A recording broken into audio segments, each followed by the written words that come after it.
Robert Greenberg was born and raised in Ottawa, the son of Gilbert Greenberg, who was one of the founding brothers of the Minto Group. Robert worked at Minto for over 2 decades alongside his brothers and cousins. He last held the position of Executive Vice President of Minto and remains on the company's Business Advisory Committee.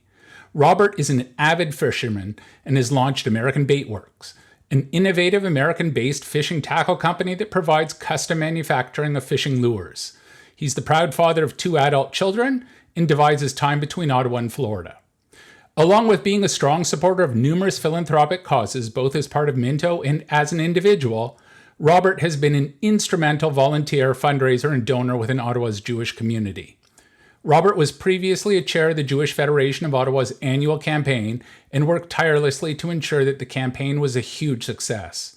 He's a dedicated fundraiser and born leader, and with a ready smile and willingness to lend a hand, something he learned from his parents and has brought forward to teach his children.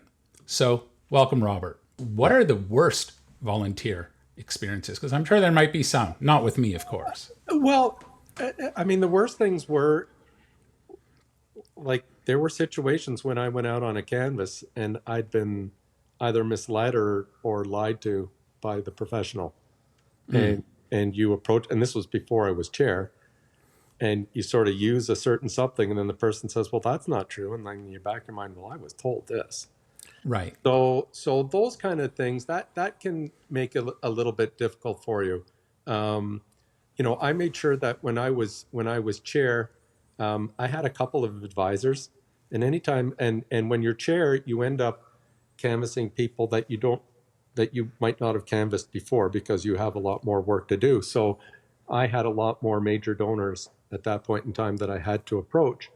And I had 2 people helping me out quite a bit on that. I had the late Rabbi Bolka and Michael Walsh, who was a volunteer in the Jewish community.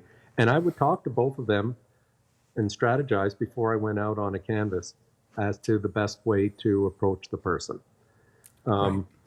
When you sent me the list of questions and I had to think about, a couple of great canvases, I don't know if you want me to tell a story or two. Yes, most definitely. So the worst one I had was when we were canvassing for we were building the new Jewish Community Center in Hillel Lodge, and my brother Roger, who is the best fundraiser around and still works his derriere off to this day, and we're also very fortunate to have him in the leadership capacity that he is in the community.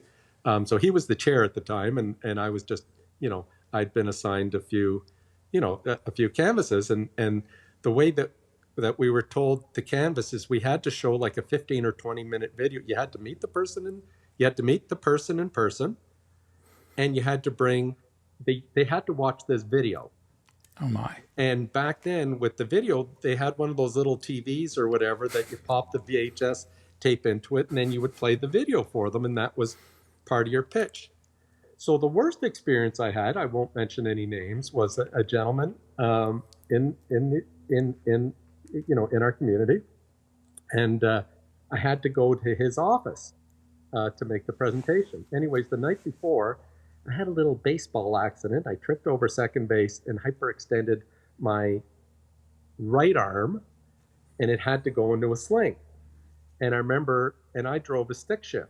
So I had a Pathfinder, and it was a stick. So I couldn't drive the next day. So I had to get someone from Minto, drive me to this appointment. Here I am. I got my arm in a sling. I've got my left hand carrying this thing. I get up to the canvas. Doesn't matter what I say, I'm running into a wall. Every single question I asked had an answer. And I said, well, what about this? Ba, ba, ba, ba, ba, ba. What about that? Ba, ba, ba, ba, ba, ba, ba. And every objection he came up with, I had a good answer for. I mean, I was experienced and I knew what I was talking about. And finally, after he just looks at me and says, I don't believe in giving to building campaigns. And I can't tell you how disappointed I was. I just, at that point, like, there was nothing I was going to do to change this guy. He actually used that he was a member of the existing JCC. So if there was anyone that should have felt, maybe that they might want to contribute to this, he would be a prime person. And I was devastated. not devastated. I was just so disappointed. And those kind of canvases, when you know that people have capacity to give something, Right. and that they're going to use the facility, and they don't want to give, and they're just giving you BS excuses, that can be very hard to take. So let's park that one. So the Okay. next one, so I had a different one. And getting the appointment was the hardest thing with this gentleman, or was a hard thing, because he just didn't want to meet me. He's a nice enough man. And finally I got a hold of him and I said, listen, sir, I said, I've accepted this responsibility to canvass you, and I can't do it through a phone call. I have to come see you, and I have to show you the video. Please make some time for me. So we did, and we had a wonderful time. And I showed him the video, and then he was much older than I was, and he started to tell me things about my parents, and my parents had already both had passed away for probably 20 years at the time.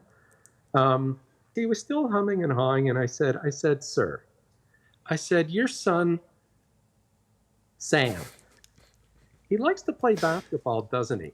And he goes, oh, yeah, my son, yeah. And his son is like 40 years old at the time. And I said, well, where would you rather him play basketball, at the Nepean Sportsplex or the new JCC? And he goes, that's it. I'm going to give you a donation right now. And he gave, he gave me 5 post-dated checks. And he was an older man. I remember he had to steady his hand with the pen to write out the checks. And the checks were probably for $5,000 each, payable over the 5 years. And it was the most wonderful gift. Here was the one campaign. I had one guy on one hand and the other on the other. And I chose to look at the one that welcomed me and let me do my job and gave me the satisfaction with a really, really wonderful donation. And when I think about fundraising, or when who's ever listening, when you're thinking about fundraising, you can focus on the negatives or you can focus on the positives. I choose to I don't forget the negatives. I don't forget those lousy canvases. But when I think of canvassing, I think about the joy that I get from a positive canvas. Yeah, yeah. I think I remember fondly one of our canvases that we did together, because we did quite a bunch of them together. Mm-hmm. We went to a gentleman who was a generous donor, mm-hmm. but he certainly wasn't generous to the level that we had hoped he would be. Right. And we met with him, and you made your case. You came up with like 10 different points as to why he should go from here to here. Right. And he turned around and said, yeah, I hear you. He says, give me a couple of weeks to think about it and then loop back. Right. And I think you were going away or something. So as we were leaving, he says, Jack, you're in charge of looping back with him. Okay. And so we chatted with him. And after 2 weeks, he said, yeah, they're all really great points. I just don't want to do it. Right. Okay. And it was just like the wind was totally taken out of our sails, right? Like there was nothing that we could do about that. Right. But you said something really interesting. You said that it's just the canvasser's job to go out there and ask for the money. You have no control over whether they give or don't give. You have no control whether the campaign hits its goal or not. Right. You can just try your best, and the results hopefully will be there. And that kind of sticks with me. Yeah. And one of the things that I try to do, I mean, I haven't been, because I'm not really around Ottawa, so I don't have people coming to me the way they used to. But as a donor, not as a canvasser, as a donor, I realize that quite often when you go out to make a canvas, it's kind of nice to close it then and there. And I always wanted to. I was always prepared to make the deal right then and there, because I knew the canvasser was giving of their personal time to do this, and that as a donor, you really have the ability to make people feel good about what they're doing.